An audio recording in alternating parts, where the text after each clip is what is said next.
If you're a gardener, you know this feeling. We've all been there, right? You've spent weeks, maybe even a couple of months, being the best plant parent you can be. You've nurtured these tiny little seeds, given them the perfect light, the right amount of water, and you've watched with so much pride as they shot up into these beautiful, lush green seedlings, all cozy on your windowsill. And now, the weather is finally perfect. It's time.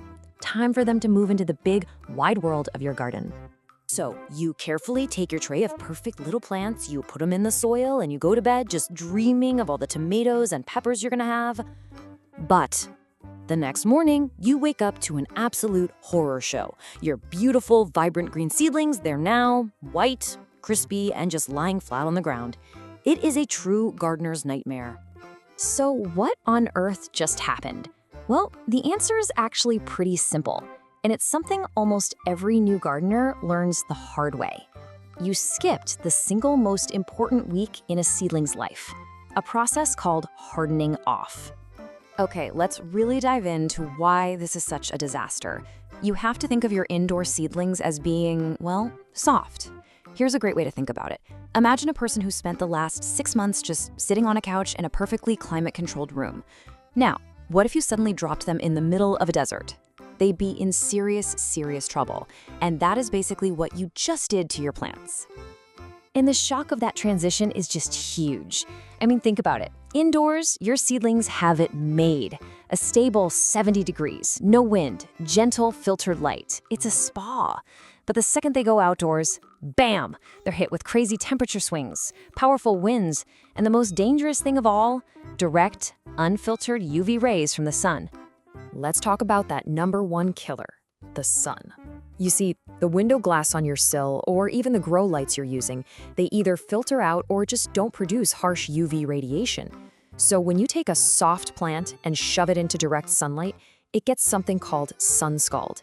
It's like an instant, lethal sunburn that just bleaches the leaves white and kills the tissue. It's brutal. And the next threat is the wind. An indoor plant has never had to deal with wind, so its stems are weak. They can literally just snap.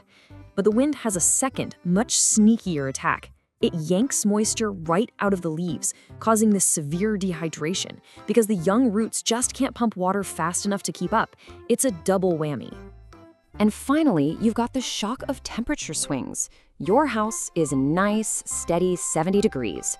But outside, the temperature can plummet from 80 degrees during the day down to 45 at night. That kind of wild fluctuation is a massive stressor for a little plant, and it can completely stop its growth, even if it manages to survive the sun and the wind. So that's the problem. Sounds pretty dire, I know, but don't worry, there is a proven solution. It's a step-by-step prescription for success that's going to turn your little couch potato seedlings into tough-as-nails outdoor survivors. And it's called the 7-Day Hardening Off Plan. So, what is hardening off anyway? It's really just the process of gradually getting your plants used to the harsh outdoor world. This slow introduction actually triggers some key biological changes. The plant's cell walls literally get thicker, and it develops a tougher, waxy coating on its leaves. Think of it like building up armor to protect against UV rays and water loss. Okay, here it is, the exact 7-day game plan. For days 1 and 2, you're gonna put your plants outside for just 1 to 2 hours, and this is key, in full shade. The goal here is just to get them used to the temperature and the breeze, no direct sun yet. Then, on days 3 and 4, you bump it up to 3 or 4 hours and introduce them to some gentle morning sun. For days 5 and 6, we're really toughening them up, 6 to 8 hours outside with both morning and even some afternoon sun. And finally, on day 7, it's the final test. Leave them out for a full 24 hours, but only if the nighttime temperature is going to stay above 50 degrees Fahrenheit. And after you've completed that 7-day schedule, the final step is super simple. On the morning of day 8, just go check on your plants. If they look happy, green, strong, congratulations. Your plant babies are now little warriors, fully prepared and ready to be transplanted into their permanent home in the garden. Now, look, life happens. Sometimes we get busy or we misjudge the weather. So what do you do if you kind of mess up? First, don't panic.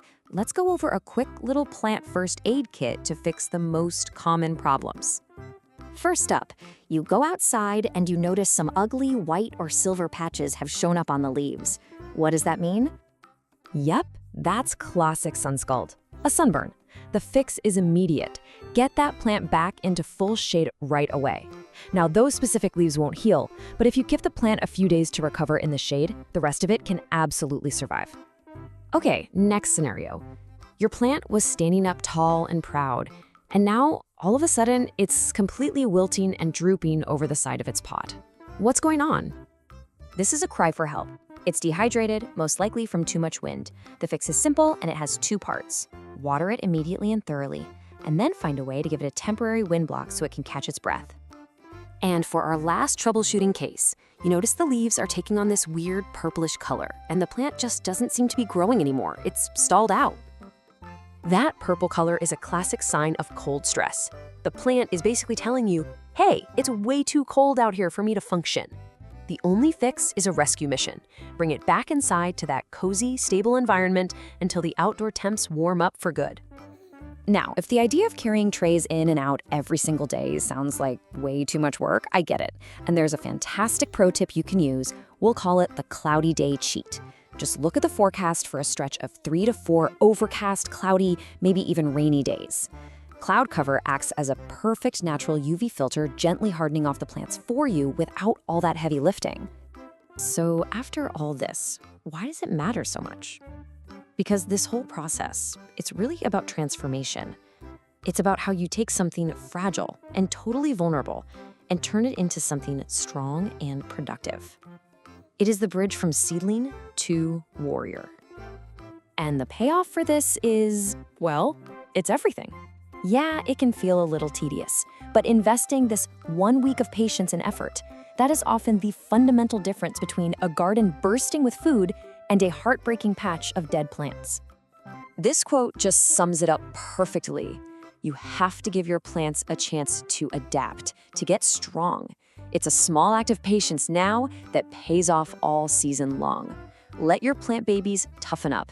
Your future garden will absolutely thank you for it. And that really is the final question, isn't it? When you look at what's at stake, all that potential fresh food, the joy of a thriving garden, it really puts it all into perspective. You just have to ask yourself, is 1 week of patience worth an entire summer's harvest?